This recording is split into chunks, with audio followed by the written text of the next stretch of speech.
All right, everybody, y'all know what time it is. This is the network.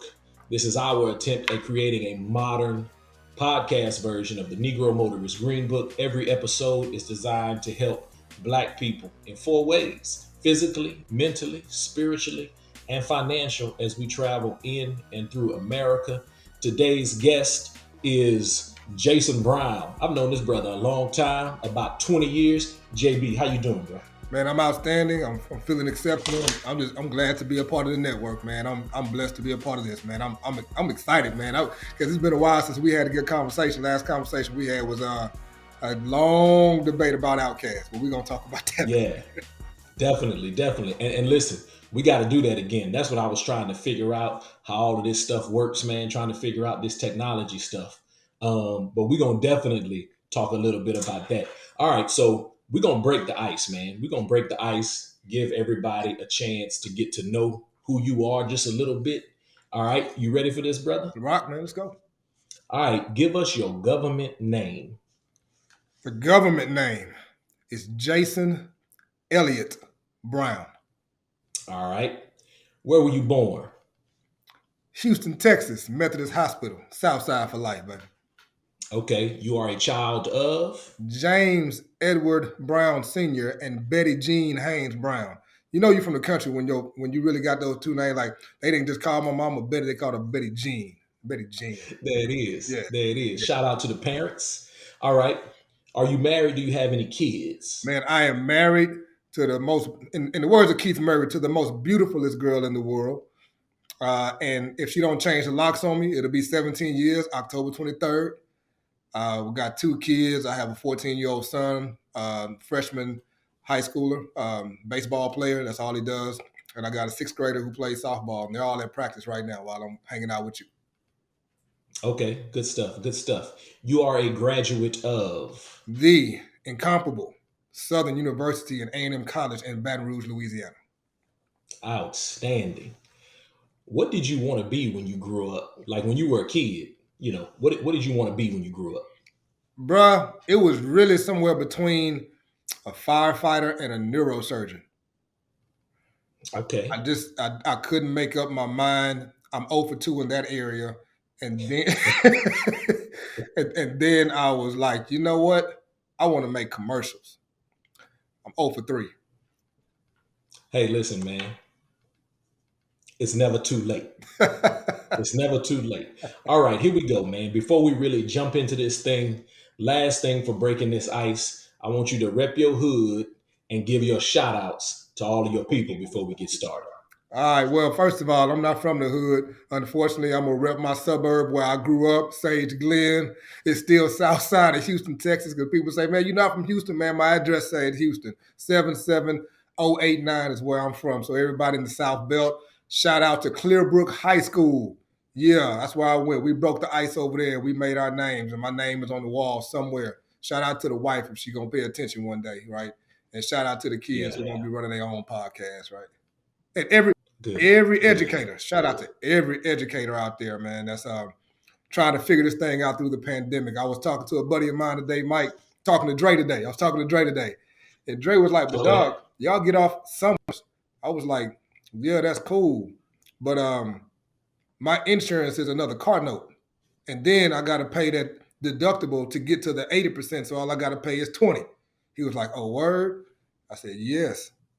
And when we got into it, we talked about it, but he was like, oh, okay. So shout out to all educators who are trying to teach kids with no mask, but that's another conversation.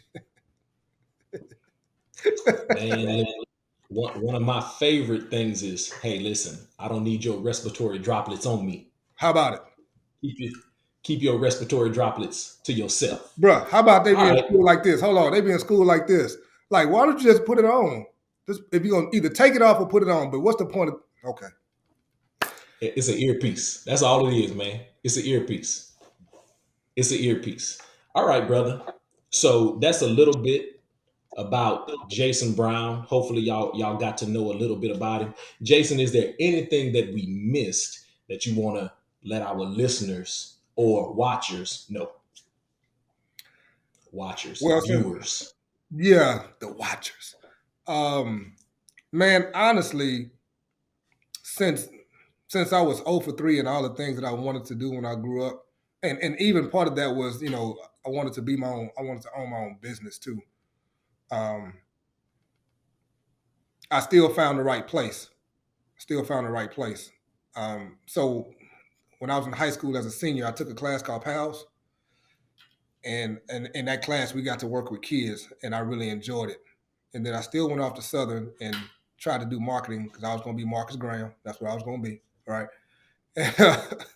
And then that summer of after my freshman year, I started lifeguarding and getting in the lives of kids in the hood and in a real impoverished area, man.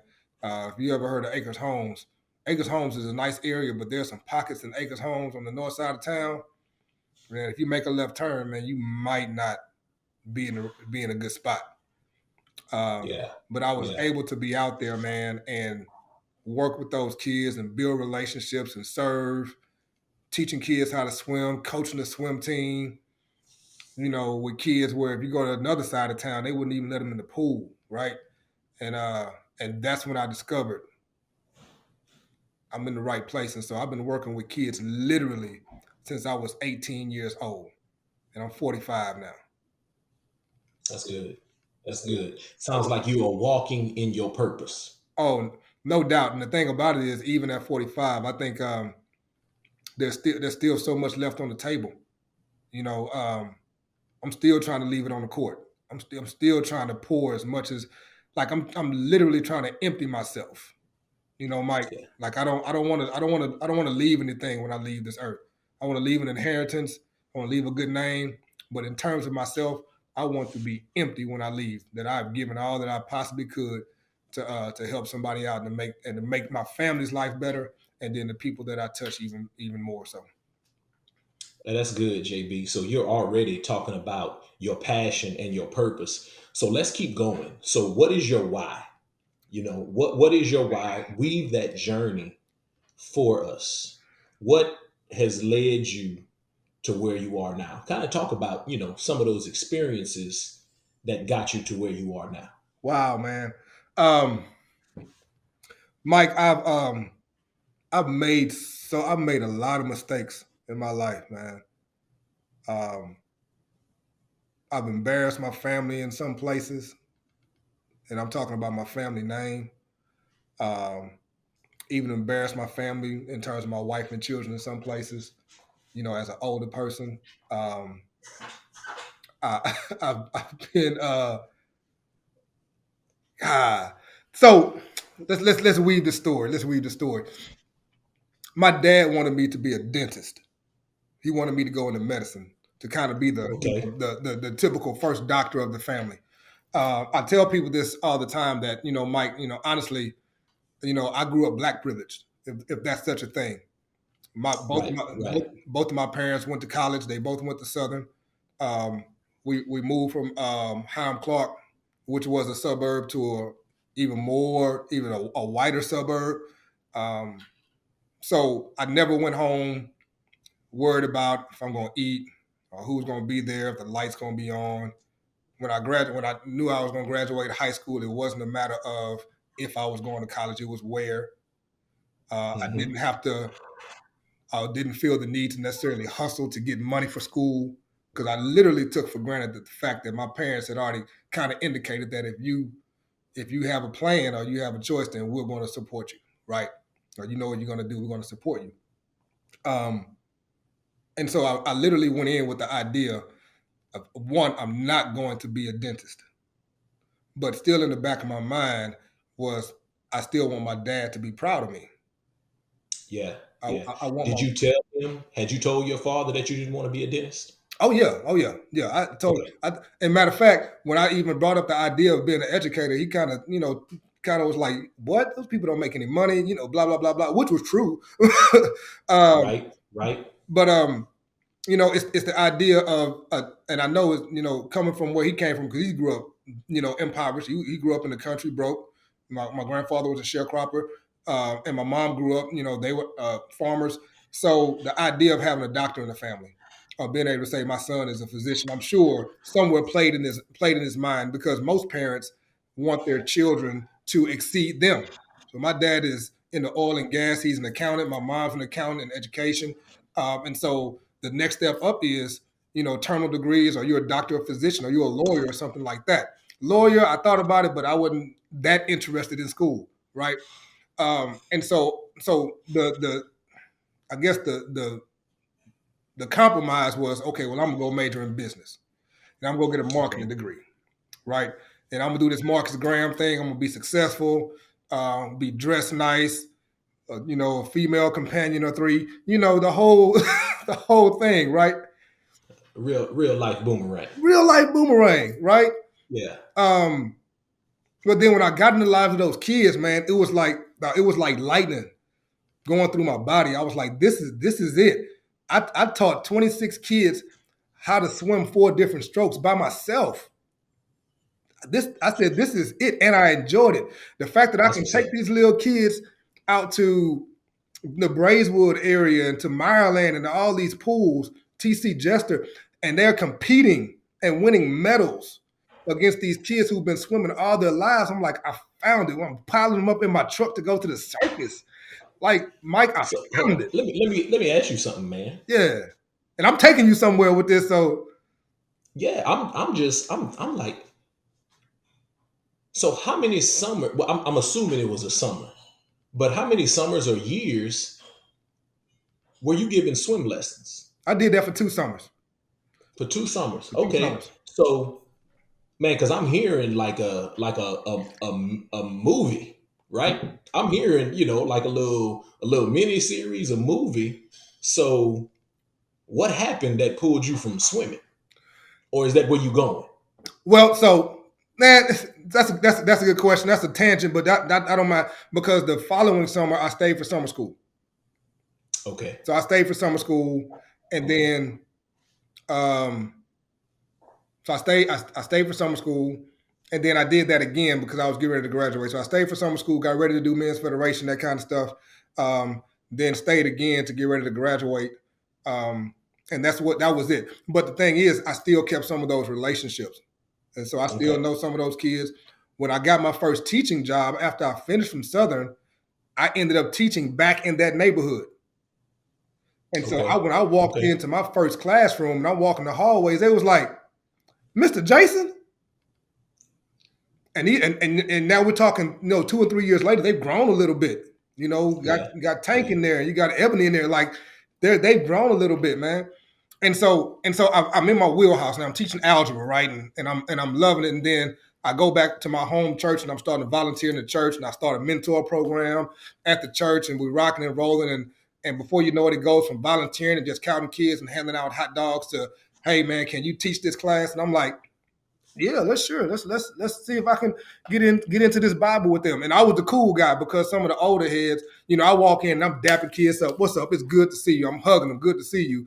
And they're like, no, you need to shake their hands, and you need to, they need to be stern, and they need to be this and that. And I'm like, but that's cool, but you're not connecting. And I'm not trying to be cool. That's if you know me, that's who I am. If I see you and I know you, I love you, it's going to be a dap, it's going to be a hug, it's good to see you, it's going to be a smile, that kind of thing. And so it poured out into that.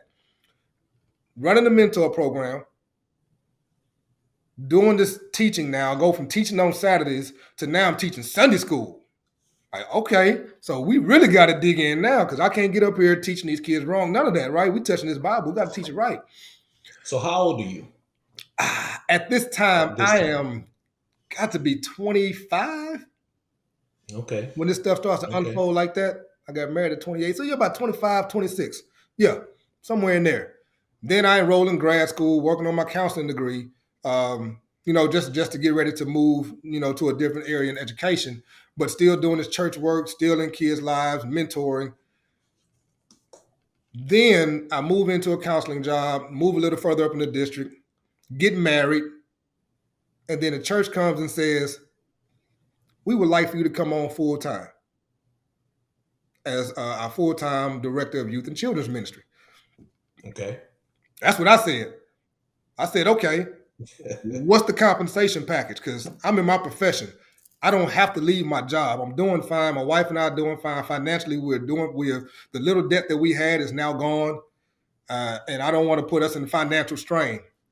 This is no longer volunteer. Now you're talking about vocational ministry. This is a profession. So we worked out a financial package. It was a little bit of faith move and sacrifice, but to leave the profession that I've been working in for so long and have been building relationships and literally moving up a ladder to say, you know what, I'm going to abandon that and I'm going to go try this work at the church thing, right?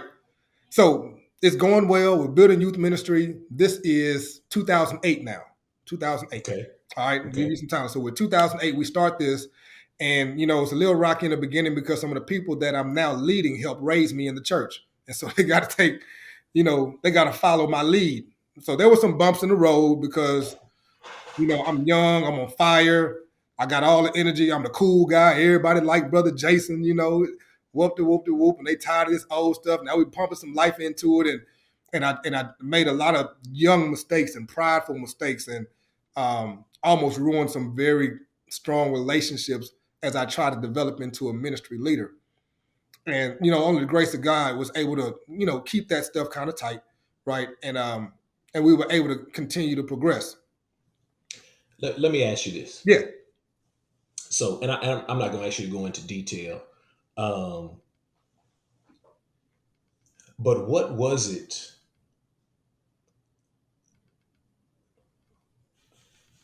Can you kind of draw the line, or have you figured out where to draw the line between I'm on fire for God and this is where I made mistakes? I'm trying to grow this ministry, but I'm moving a little too fast. Have you kind of figured out where that line is, because it's not always easy to see, just kind of thinking about it. It's like we want to move forward. We want to grow. We want to build these relationships. At what point did you realize that, there were some mistakes being made? What was that line that when you stepped over it, you were like, "Ooh, no, that was kind of a mistake"? So one of the things that I did for our volunteers, since I was there full time, is whatever materials they needed, because I set the curriculum and do all that stuff, and I just say whatever materials you need to do your particular area of responsibility, just let me know. And when you arrive, it'll be boxed up and ready for you to grab and go and do your service, and then bring it back, and I'll clean it up and do all of that stuff. Right. One of the things that I asked them though is to have your stuff into me that you need. If we're doing something on Saturday or Sunday, give it to me by Thursday or Friday.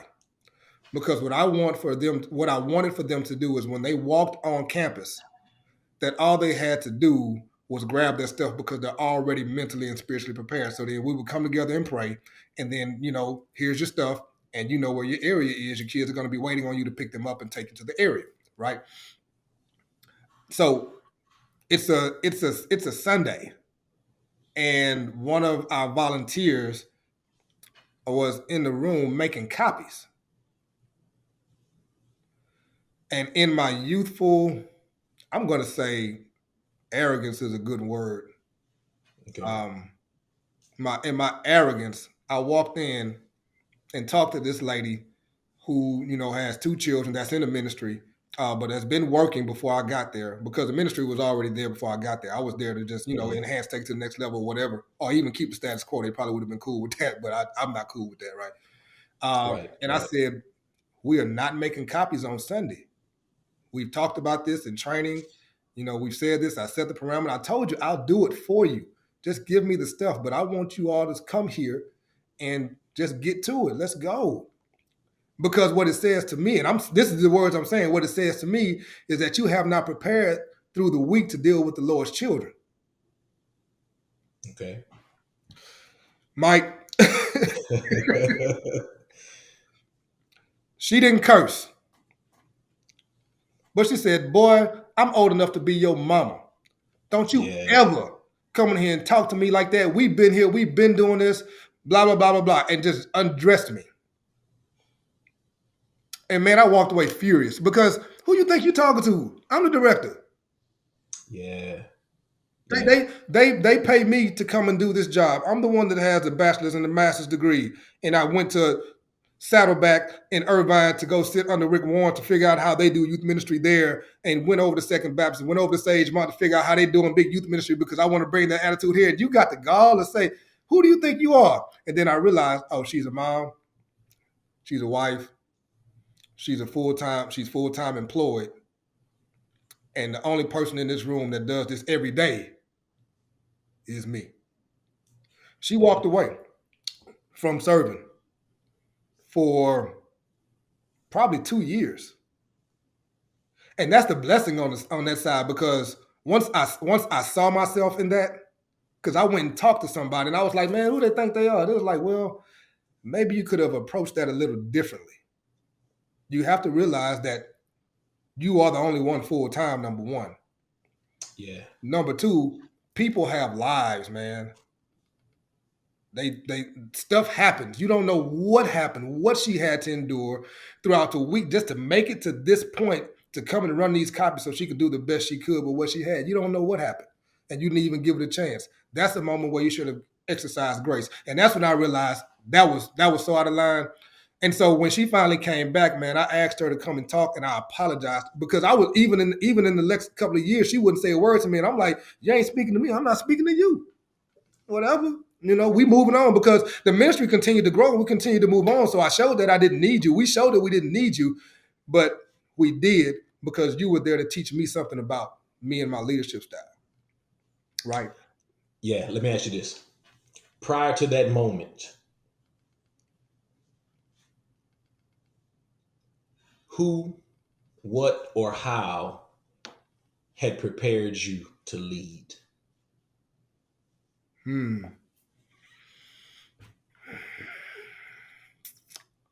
I got to take it back to the old man. That's my dad is a leader, man.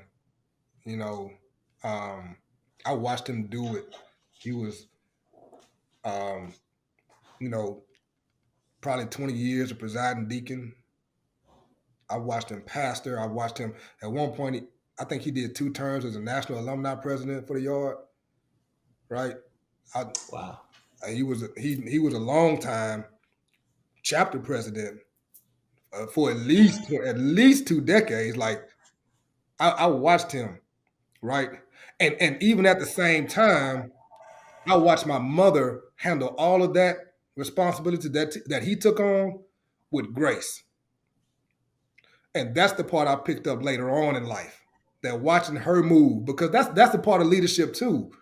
It's I can't and I learned it. I'm glad I learned it early. And I can't stress this enough, that leadership by fear is not leadership. That's just intimidation. Right? That's good. But if you can love on somebody enough and they know that and they don't mind following you, they know you're in the front, because there are people that their purpose is to help somebody else's vision come to fruition. Yeah. And some people know that. But if you love on those kind of people and you're in a leadership position, man, the amount of grace you'll learn to give and the stuff that they'll do, man, they will run through brick walls. These are the kind of people that when your name is, they'll bring your name up in another room when you don't know. But if your name is brought up in a negative way, they'll silence that stuff. Those are the kind of people when you love on them and treat them right. Because when I went back and apologized to that lady, and we probably had a long 2-hour conversation of just, you know, saying what I was thinking and where my mind was, man, and what I was trying to do, because I had been fooled. This, let me tell you the truth. This might hurt some people, but I'm not going to, if somebody's watching this that knows me, they may cringe when they hear this. So this is an exclusive for public consumption. Let's go. I was told to go in and wipe everything clean and start over. And when I started that process, the people that told me that crawfished. And I'm going to leave that right there. And that's one of them, if you know, you know. If you know, you know. If you know, you know. So leading, man. Yeah. Leading it's very delicate. It's very delicate. And you touched on something that's very important about leadership. And that was, you know, loving the people that you lead. Yeah. You know, leadership it's a dance. It's a dance. Sometimes it's a line dance, you know, where everybody is getting in step. Sometimes it's more of a tango. Come on, You man. know, it's got some elements to it. But that's good, JB. Keep going, bro. So I'm doing that now. In the process of trying to do this ministry thing, I'm thinking of branding. Like what is gonna enhance this thing that we're doing called youth ministry, right? Mm-hmm. What is gonna make it? What is gonna make it special? You know, I wanted, the desire I had was, I want people to look at something and know that's the youth ministry without even saying it. It's the I wanted the golden arches. I wanted the check. Yeah. You understand? Yeah, the blue check of youth ministry. Yes. Yeah. When you see it, you know exactly what it is. So our church had a logo, but and a brand, but as a youth ministry, we didn't have our own identity. So I'm sitting in my office one day, man, and I'm listening to Ty Tribbett. He had a song called "Well Done" on one of his older albums, and I had on this shirt that has a big microphone on it and it says "One Audience," right? And so I'm listening to this song. I'm just thinking. I'm meditating. I'm jotting ideas down. Blah blah blah blah blah. And then Ty Tribbett says these words: "We're living our whole life to hear two words: well done." And I stopped the CD. I would listen to the CD then. I stopped the CD. And so I said, okay, where have I heard that? That's Matthew 25. That's Matthew 25. And so that's where Jesus is telling this parable about this master who's going away on a journey and he's coming back, but he's not telling them when he's coming back from this long journey. But he gives 3 servants 3 different amounts of money. And so when the master finally comes back, then he calls these servants into accountability. And everybody got an amount based on what they could handle: 5, 2, and 1, right? So he went to the 1 and 5 and said, okay, what you do with the money I gave you? You said, you gave me 5, here's 10. Master said, well done, good and faithful service. You've been faithful of a few things. Come high, I'll make you rule over many. Enter into my joy. In other words, let's go party. You invited, let's go. You did good, bro. The one with 2, same thing. You gave me 2, I brought you back 4. He said the same thing. Those same 2 words, well done. Then the one that had the 1, he said, man, I know you're a hard man, blah, blah, blah, blah. I'm scared. I buried it. But here's what you gave me in the same condition you gave it to me. And he was like, you wicked and lazy. Different 2 words nonetheless, but he called him wicked and lazy.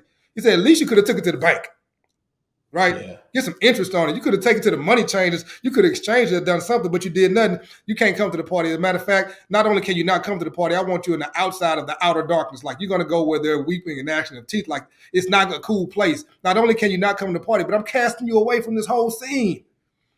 And so I'm like, what do we do? Why are believers? Here's the why. Why do believers, as a believer, why do we do what we do? Right? Do we do it because we want to say, hey, Ma, right? I'm on TV. Or do we do it to make our dads proud? That's one of the things that I always try to do. Do we do it for our children so our children can say, look, that's my old man doing that up there, right? Or do we do it to show off for the chicks that's at the court watching you hoop and then you do a little bit more because they out there, right? Like, what is your why? For the believer, we have to understand, and this is my why. I'm coming to it, man. I'm sorry, because I get excited and emotional when I talk about it. You good, man. You good. Like, when one day the Lord is going to come back and he's going to call all of the believers into accountability concerning what it is that he gave us. What did you do with that wife I gave you? What did you do with those children I gave you? What did you do with that house I gave you? What did you do with your finances? What did you do with your job? What did you do with all of the kids that you coach? What did you do? And we want to be able to say, this is what I did, so we can hear 2 words: well done. Well done. So everything that we do, all that we do is for one audience. That's the Lord. For 2 words: well done. For one audience. For 2 words. 41, 42. And before you know it, it was my office got hot. and I figured out that it's bigger than doing this for my mom or my dad. And then I wanted to get that to the children to understand, if you're doing it for the lights, that's not big enough, because when the lights go out, you're going to stop. If you're doing it for your mom, that's not big enough, because if she dies, you're going to stop. If you're doing it to please your friends, that's not big enough, because at some point they're going to turn away. You have to understand that God has given you something, given me something, given Mike something that he's going to call us into question about. And we want to hear those same two words, man. That's my why. That's why I work with these children. That's why I try and raise good children in my house. That's why I try and love on my wife the best way I can, because I want God to be pleased and say, well done, you did a good job, son. Jason Elliott Brown. That's good stuff right there. So let's do this really quickly, because if you are not inspired now by this brother's why, I don't really know what's going to inspire you. So Jason, do this for us. Yeah. For the people who are listening to the audio podcast and those who will be watching by YouTube, tell them where they can find you or get a little bit more information concerning, because we hadn't really pointed it out yet, but on your shirt you got the 4142, right? 4-1 audience, 4-2 words. Did I say it correctly? You said it correctly. All right. So tell the people who are listening and those who will be watching, where can they find you or find a little bit more about 4142? Good deal. So 4142 has now moved into developing children in various areas and also developing those who serve children, right? Through speaking. I still go out and preach. I write a little bit. But my website is just that, 4142.com, but it's spelled out. Somebody tried to get me because they saw I was doing something. I tried to get that domain 4142 and do like, well, I sell it to you. I was like, how much? And I said, nah, I'm going to spell it out. I'm good, brother. I'm good. I'm good. So the website is there, and it's active. So that's a great place. I'm on Instagram, J.E. Brown 4142, J.E. Brown 4142 on the gram. So I'm always popping up there doing something. I'm on Facebook. I don't use the whole government name. It's just Jason Brown. And I have a YouTube channel that is currently under reconstruction, but it's still some items there where you can find Not Too Preachy with JB. Now, that's the other thing right there. And so because I like to talk with people, and that's where you and I always vibe, man, is I started, I want to say right when the pandemic first hit, this thing called Not Too Preachy, where I get on and, I give a little word that's just full of my personality, because I'm a preacher, but I'm literally not too preachy. Like I can't even explain it. I like to talk about God's word in a real laid back. I don't know if contemporary is the word, but it's just my personality. Like I'm excited. I'm hyped, but it's I'm not spitting Greek and Hebrew and no exegesis. Oh, it's always gonna be. Hold on, it's always gonna be exegesis. You just won't see the work because I've done the work before I talk to you.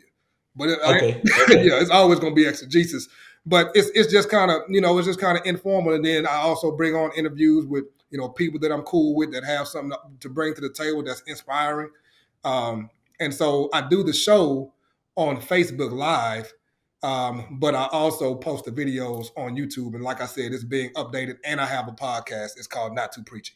So that's okay. where I'm easy to find. I got Twitter, but I don't use it much. But it's Mr. 4142 spelled out Mr. But I don't do Twitter that much. I go on and look and see what Coach P is saying.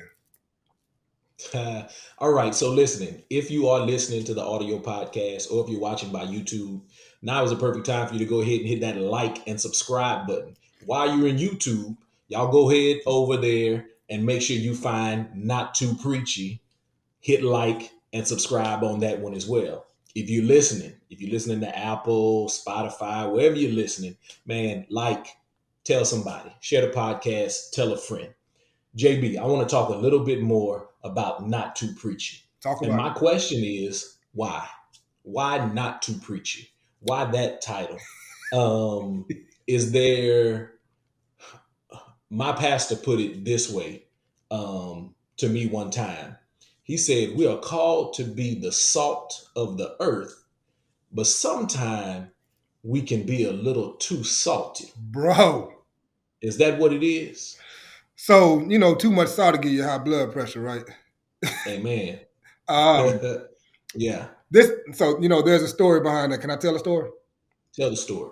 I'm at work one day, and I get a phone call from a friend whose child was in the youth ministry when I was serving. She was like, JB, and I'm like, what up, girl? Shout out to Charlie McCall, by the way. She does Confluence with Charlie McCall. She does a good podcast, good stuff. She's very, very unorthodox in everything that she does, but she is a light for sure. She got a lot of energy.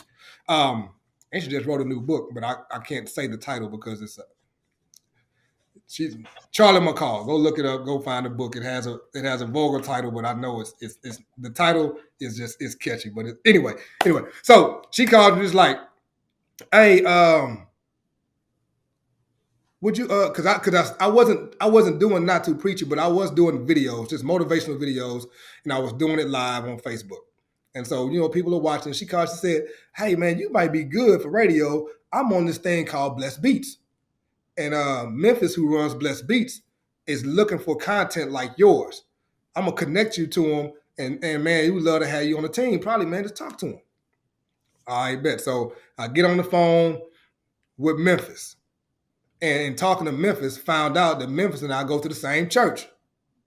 Okay. By this time, I was at a different church. So I've been in a new church for about 2 years, right?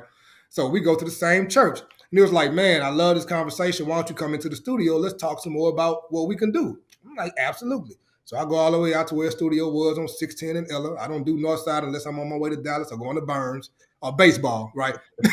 Shout out Southside, baby. Anyway, so we get into the studio and we get to talking, and he's like, man, tell me your story. And so I tell him my story, areas where I've made some, horrendous mistakes. I almost lost my family, made a lot of mistakes in ministry, made some mistakes as an educator, all of those things. And we get into it deep and we're exchanging information. So there was an instant connection, right? He says, man, I would love to have your content on my platform. And I know you're a preacher, right? But I want something that's just not too preachy. Not too preachy. How the preachers be doing like I don't want all of that. I just want something that's not too preachy. Let's just get on and talk to the people, right? And so I literally put that in my pocket, and it never happened. I sent him some samples of my preaching, and sometimes when I preach, I do get excited at the end. The organ plays. I may or may not be on tune. I don't know by the end because I'm about to wrap it up and go sit down. Because when the Holy Ghost is done speaking, I'm done speaking, so I go sit down, right? And man, he was like, man, that was really kind of preachy, right? And I'm like, the conversational me and the pulpit me, it's a thin line, but there is a difference. You get the authentic me, but when it's just me and I got that Bible and we going in, and it's gonna be pressing the gas the entire time, full speed ahead. You better strap on your seatbelt, right? But I kept that in my pocket, and I said, you know what? I'm gonna do it. I'm gonna launch. I'm gonna change this live that I'm doing, and I'm gonna give it a name called Not Too Preachy, where you can be informed, inspired, comforted, and convicted, all from the Word of God. Just not too preachy. I like that. It's good. That's good. And then when I found out that there was a need, because I relaunched it right during the pandemic, and before you know it, everybody's online doing something, and it's cool. And I'm like, man, it's gonna be saturated, but it's 1,000 different water bottles in the convenience store right now. It's not saturated. There's enough room for everybody, man. But that's literally how it came up. And man, when I tell you, it struck a chord with people. They've tuned in and they've liked it. I've had anywhere from 10 views to 900, right? And I'm just like, 900 clicks or 900 people at least played a second of my, like, are y'all really in here? For like, it was mind blowing, Mike. Like, I just did not believe, but I knew, to me, it was catchy. Yeah. It is. It is. There's something about the title, Not Too Preachy, that just makes you want to tune in, And let me say this to you, brother. Your gift makes room for you. Church. Your gift has made room for you, so yeah, there's a whole lot of stuff out there, but saturation doesn't matter when your gift is making room for you. That's good. Right. And if your water tastes good. There it is. Don't be out there I hope I don't offend anybody right here, but no, let me keep that to myself. Call me later, man. Yeah, let me hold on to that one. Oh, JB, man, that is outstanding. So thank you for sharing, man, that about your journey, into 41, 42, and Not Too Preachy. Make sure y'all check out Not Too Preachy on And by the YouTube. way, Blessed Beats is still going, right? They still doing their thing. It's Marcus Sullivan. That's the guy that does the morning show on 91.7 Engine Radio. Marcus Sullivan. So that's Memphis. That's the guy that helped me, that gave me the inspiration for Not Too Preachy. So I got to give a shout out to that guy, because what's about to happen with him, it's gonna be. I'm one day you gonna see, you like, oh, that's that Marcus Sullivan you were talking about. Yes, sir. Yes, sir. Yeah. Man, Not Too Preachy. I love it. I love it. Tell me, is there anything that keeps you up at night? Yeah.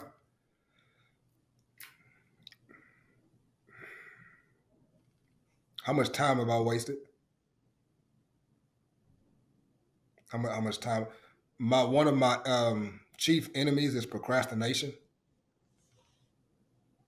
Let me ask you this. And I'm playing I just want to look at this from a different perspective. Mm-hmm. Is it procrastination or is it marination? For me, I don't even know if that's a word. we're gonna Are you go with that. I know procrastinating or are you marinating? a lot of stuff is procrastination. Okay. There may be one or two things, but I know where I struggle, and that one is sometimes just poor usage of my time. Mm-hmm. And knowing that it could get done, but then I don't get it done, and then I do the old college thing, which cram to get it done, and then it still comes out decent. Then I'm wondering how much better would it have been if I'd have taken 10 minutes this day and maybe 15 minutes the next day, instead of trying to take 2 or 3 hours this one day and saying, kids, leave me alone. Don't talk to me for about 2 hours because I got to do this, when I could have not stolen time, but used time in different spots. And so sometimes I roll over in the bed like, man, I'm not even asleep, because I'm thinking about what I could have done and what I could be doing. And why are you not getting out of the bed while you up to go knock that out? Right. Yeah. So that keeps me up at night. How many opportunities have I missed because of procrastination? And watch this, Mike. Some of my procrastination has to do with fear. I'm afraid to try it. I'm afraid to step out. I don't know what they're gonna say. I don't know if they're gonna like it. I don't know if this is the right thing. Is this God? You know what I mean? Is this the voice of God? I know what you mean. Yeah. And afraid of failure, afraid of success. Listen, that's real. There are some people who are afraid of success because if I do this to this standard, y'all gonna expect me to do it this way every time. Bruh. And I don't know if I want to do it like this every time. That's a real conversation. How about That's this? a real conversation. How about this? At what I felt like at that time in my life was my highest successful moment, exposed my greatest moral ineptitudes. That's good. That's where I started to struggle, because this is just keeping 100. I ain't gonna keep it a buck, but I'm not gonna give it all. But that's where I let my guard down, because we rolling, we good, right? And now I'm at a point to where sometimes I'm afraid to be in that place again, because I don't know if I have built up the strength or the stamina or the barriers enough to endure it again. Right? Have I done the work? And I would say I have, but the only way you know if you can stand something is when you got to stand in it, right? Right. That's good. Listen, the title of his podcast is Not Too Preachy, okay? And Jason Brown, JB, he's not being too preachy right now, but what he is giving you is meat, not milk. Everybody may not pick up what you're putting down, but you're talking real. You're talking real. You are speaking to a very mature audience right now. I got to say that you're speaking to a very mature audience right now. There is something to be said about growth. And that's what you're talking about. You're talking about growth. Yeah. You're talking about growth. My brother and I were talking. We had a conversation, man, about a month ago. And we were talking about all of these issues that we have because of our progress. Bro. And I was like, we just had to point out that we were like, man, we're talking about progress problems. We're talking about privilege problems. Right. And then it reminded me of TD Jakes, hearing him say, "Can you stand to be blessed?" Because it's different.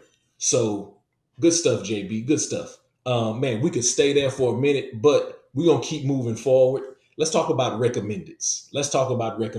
Y'all, listen, I'm telling y'all, man, you may have to rewind a little bit, screw it back a little bit, listen to what this brother was saying, and then say, what did he mean by that? There's some good conversation pieces in here. It's for mature, it's meat, it's not milk. So JB, recommended reads. What are you reading right now? And what do you recommend that we also should read? Other than the Bible, my favorite book, my two favorite books, the Autobiography of Malcolm X, as told to Haley, escapes my Alex Haley. Alex Haley, thank you. Mm-hmm. And The Alchemist by Paulo Coelho. Matter of fact, Coelho is probably right now my favorite author. Like, I like reading his stuff, man. He takes he takes biblical narratives, right? Turns it into a journey that's not in the text. So it's fiction based on what we know, but he takes it on a journey of discovery. And that's what the Alchemist, man.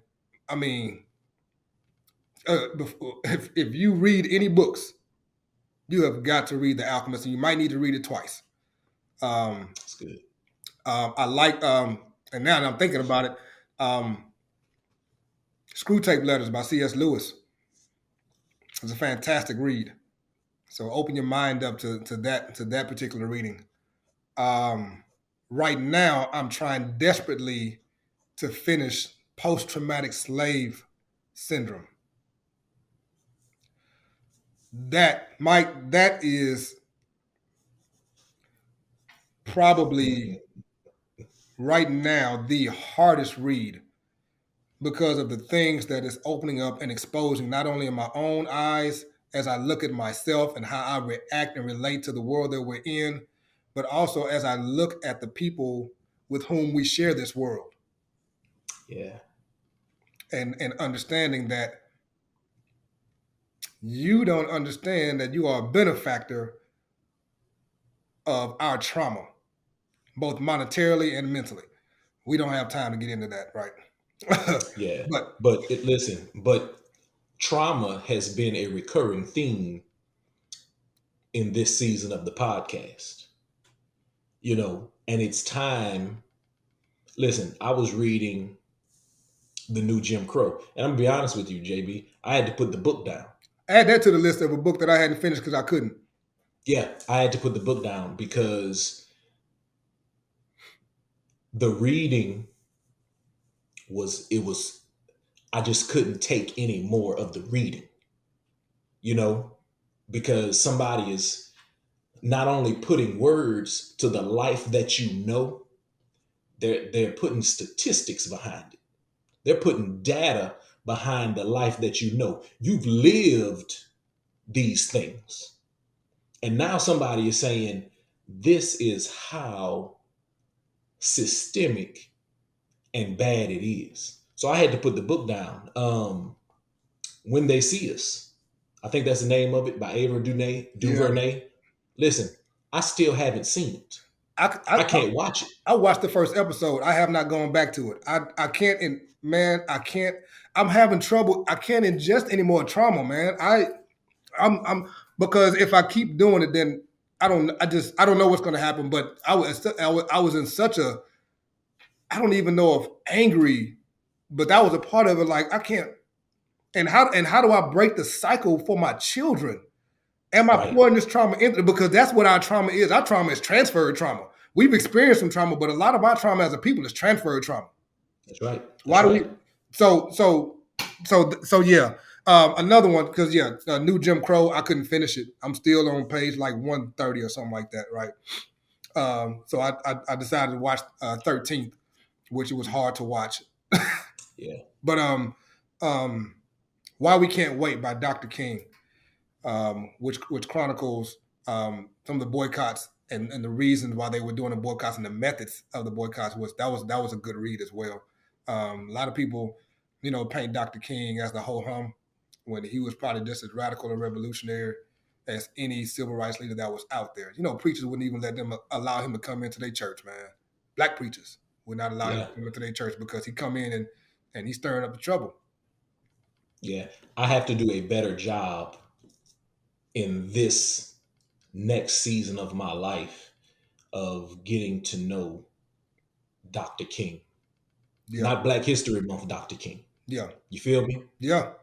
I have to do a better job in this season of my life of getting to know Dr. King and reading his writings. This is what I did, man. When we went to Atlanta and we went to the King Center. And so what I started to do was start to pick up his old sermons they had at the King Center at the time that I went, which was like maybe 2010, 2009, 2010.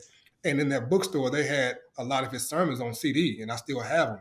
And I started picking up his sermons and his speeches and listening to what he was saying. Say, man. Yeah. And then when you go back and listen to the last speech he gave, the mountaintop speech, when you go back and listen to it, he was calling for boycotts then. Like, we're not buying Run the Bread. We're not going to this store. This is how this going to go. Yeah. And then found himself in scripture. Yeah. Yeah. Meat. There's more meat right there. All right. Recommended music. What are you listening to? You recommend we listen to? I'm going to back into this. All right. Okay. Let me preface this by saying I am not too preachy. Charlie Hip. I'm back into this. If you're not listening to Tobe, you lost. All right. So for those of y'all out there, we're talking about Tobe Ngwigwe. All right. She's from the southwest side of Houston, by the way. But Tobe is crazy. And so I'm giving Tobe a lot of play. I give Brad Jordan a lot of play. You want to address that one too? Okay. For those of you who may not know who Brad Jordan is, also known as Scarface. Southside. Of Geto Boys fame. Yeah. And solo artist fame. Yeah. One of the best. One of the GOATs. I'm going to be real with you. No, one facts. Of the GOATs. Facts. If he's not in your top whatever, I struggle with your hip-hop list. Anyway, I'm giving Nas a lot of play. That King's Disease 1 and 2. Yes. Particularly 1, but even 2, when he brings back Lauryn Hill, my goodness. Yes. I don't know who else could have done that but Nasir Jones, right?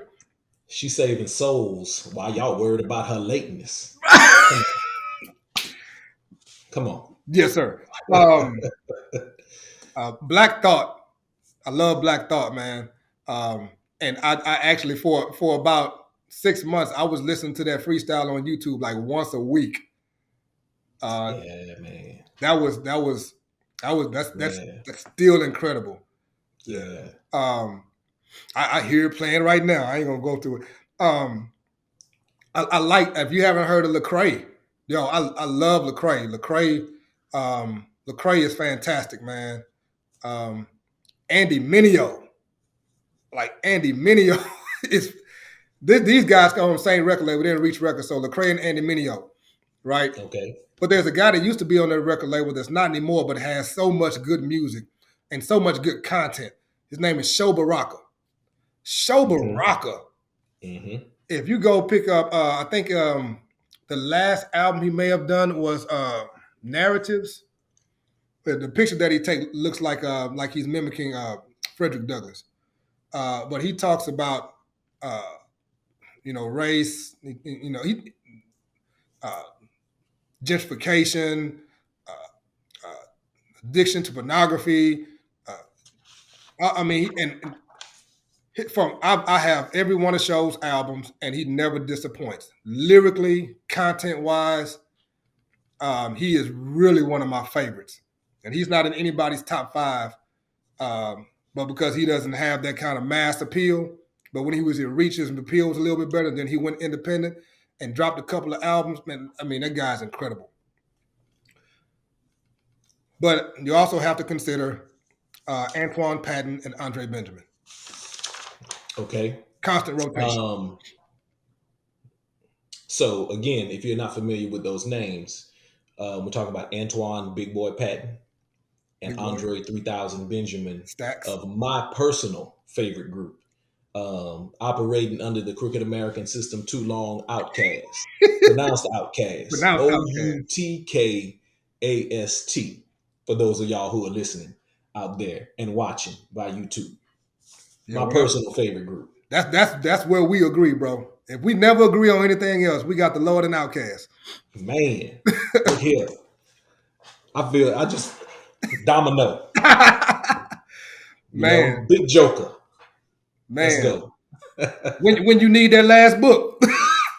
You know what I'm saying? Yeah, I just sent you right there. No, man, no, that is my favorite hip hop group. When I listen to them, I instantly turn into an alien that lives in Stankonia. That's it, man. Listen, I don't know if there was a prouder day in my life. My youngest son, I think this was his senior year of high school. I walk in the house, he's up in his room, he's home by himself because my oldest son is off in college, so he's got the music blasting.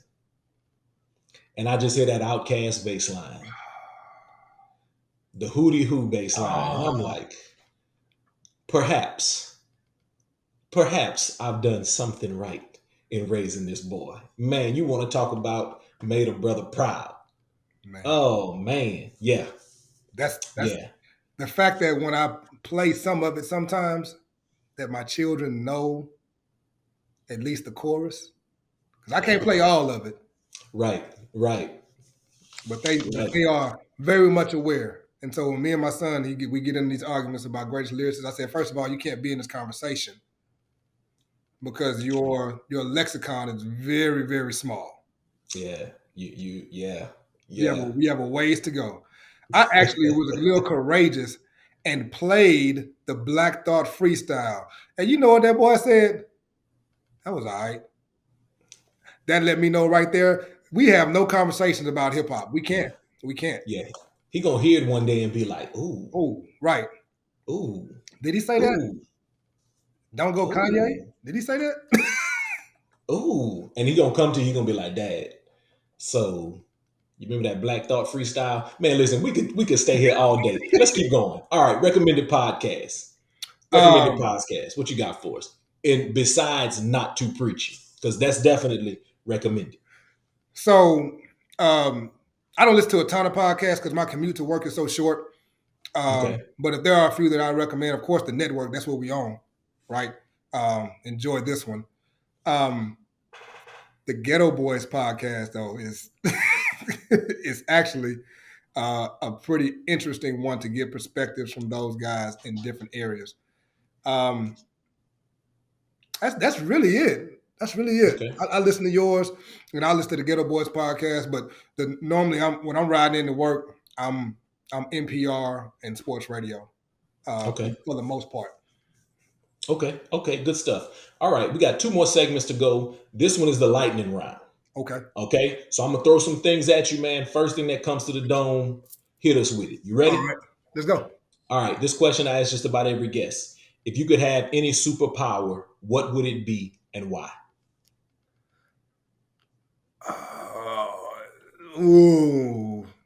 Lightning round. So that means I need to go a little bit faster, right? Hit us with it. First thing that comes to mind. Flight. I want to fly.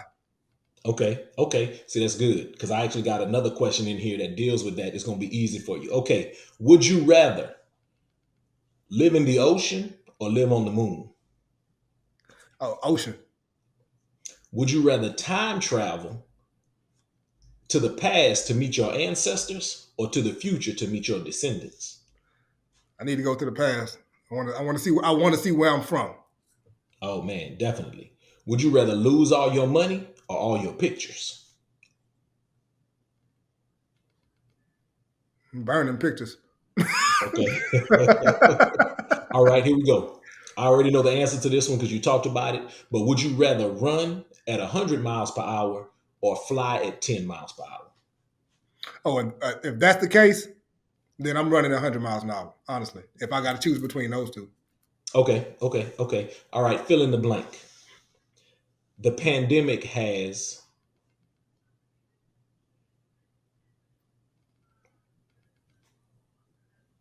taught me to give grace to myself. good. The future will be